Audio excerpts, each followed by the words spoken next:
presque de l'info. C'est la revue de presque de Nicolas Canteloup. C'est le best-of. Bonjour, oui, bonjour ma chère Julie, Thomas, Natacha, chers auditeurs, Caroline, Jean-Marc et Lolo.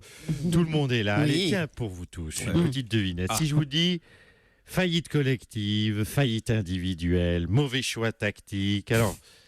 Je parle de qui? Du PSG ou du gouvernement? Natacha, Caro, hein, c'est pas facile, hein, parce que c'est vrai que ça marche très bien pour les deux. Hein. En plus, c'est vrai que le PSG a coûté 500 millions d'euros, exactement la somme distribuée aux jeunes par Manuel Valls. C'est marrant quand deux fiascos comme ça se font écho. C'est vrai que le gouvernement a connu un nouveau début de semaine compliqué, mon cher Guillaume. Oui, c'est vrai, cela dit Julie, ils nous ont tellement habitués au bordel qu'on ne remarque même plus. Le Gouin nous a dit vive la drogue, le Foll on répond hors de question, Nadja enchaîne Hollande est candidat en 2017, une cacophonie, un bordel et nous on relève même plus. Non mais franchement, je pense que quand ils arriveront à 40 couacs par semaine, on appellera ça très simplement le couac 40. Oh, magnifique, bravo C'est Guillaume. Nicolas Barré et Axel Le Carlet qui ont planché toute la nuit, qui m'ont donné la vanne. Allez, on vous écoute pour les titres, vous voulez bien, Guillaume Durand? Plaisir. C'est parti. Lolo Blanc, donc, vous en doutez, a avalé sa sucette de travers après la défaite de son équipe, le PSG. Le défenseur, du coup, philosophe, Serge Aurier a immédiatement réagi et déclaré Oh là là. Je vous avais bien dit que c'était une équipe de fiottes. Eh ben voilà, bon.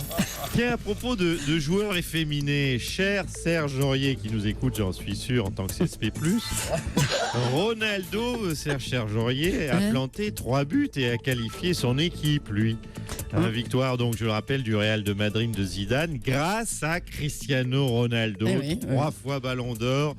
Et surtout 5 fois slip de platine. Voilà, la soi-disant fiotte portugaise vous salue bien, mon cher Serge. Marche arrière payante. Benoît Magimel a donc été condamné hier à payer 5 000 € pour une marche arrière sur une petite dame âgée. Alors qui se console, Manuel Valls, lui, a payé 500 millions d'euros pour une marche arrière sur des jeunes.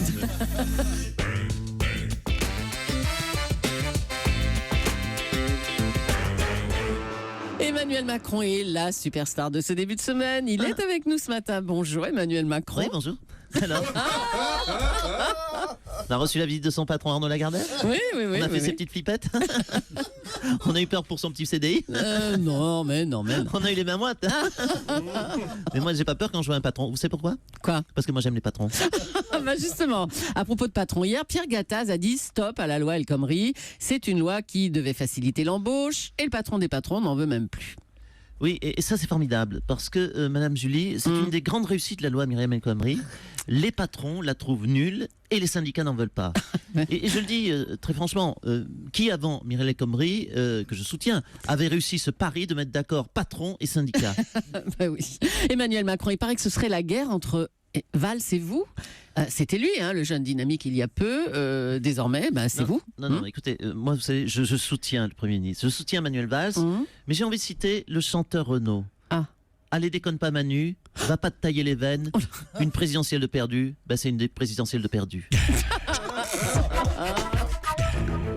Roger, je vous remercie. Bonjour Thomas. Bonjour. Cette petite vidéo adorable que vous m'avez envoyée m'invitant au tournoi de Monaco, merci. De rien, tu sais Thomas. Moi, dès qu'une cause me fait pitié, un enfant malade, une personne âgée seule ou une pétition signée par 4 personnes et demie comme la tienne, tu sais, je réponds présent. Allez Thomas, tu sais quoi, tu sautes sur ton scooter et dans 48 heures, si tu roules bien, t'es à Monaco. Mais garde-toi à l'entrée de la ville, tu sais, ils laissent pas rentrer les scooters.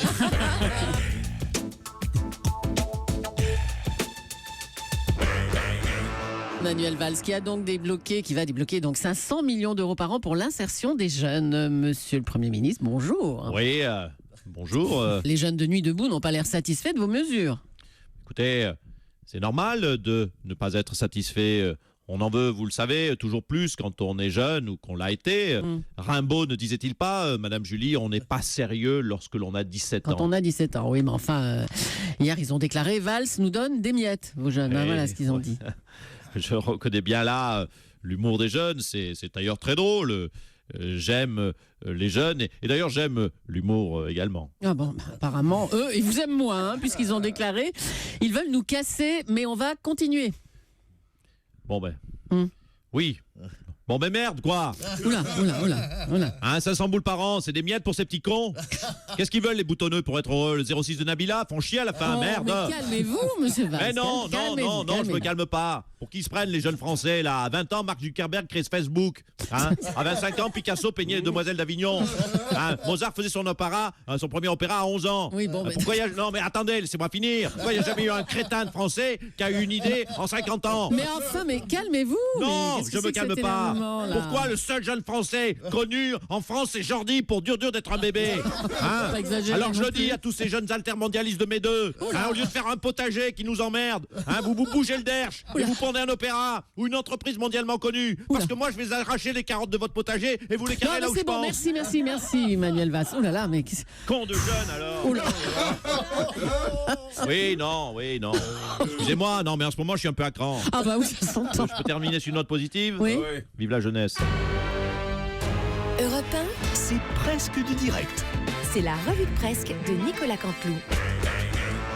Et voilà le retour de l'éternel débat sur la dépénalisation du cannabis et de certaines drogues. Monsieur Gaudin, votre sentiment, maire de Marseille? Mon sentiment. Madame Jules, il faut que Valls fume un truc. Ah, c'est urgent, il faut qu'il se détende. Oui, bon. Alors, revenons à votre question passionnante, la Oui. dépénalisation. Donc, la proposition, et je résume, que toute la France soit en fait sous le même régime que Marseille. Ah bon, mais comment ça? Ben, écoutez, comme à Marseille, où on expérimente, vous le savez, depuis une quarantaine d'années, la libre circulation des drogues dures, des armes lourdes. Oui, mais c'est Et Monsieur Cabrol le sait, surtout Monsieur Morandini, qui est encore plus au sud, ça se passe très bien. Oui, bien sûr, oui. Mais c'est quoi ces sourires narquois? Vous n'allez pas me dire que je me suis fait berner? Ah non. Les habitants m'auraient menti. Le rayon Kalachnikov au monsieur bricolage de la Castellane ne serait pas autorisé, monsieur Sautereau? Eh ben non, monsieur Gaudin, ni Moyen, à Marseille, ni nulle part ailleurs. Hein. Non. Et la promotion au supermarché de Mazargues, que j'ai vu encore récemment Laquelle, en grande écriteau sur pour 1 kilo de coque acheté, le deuxième vous est offert.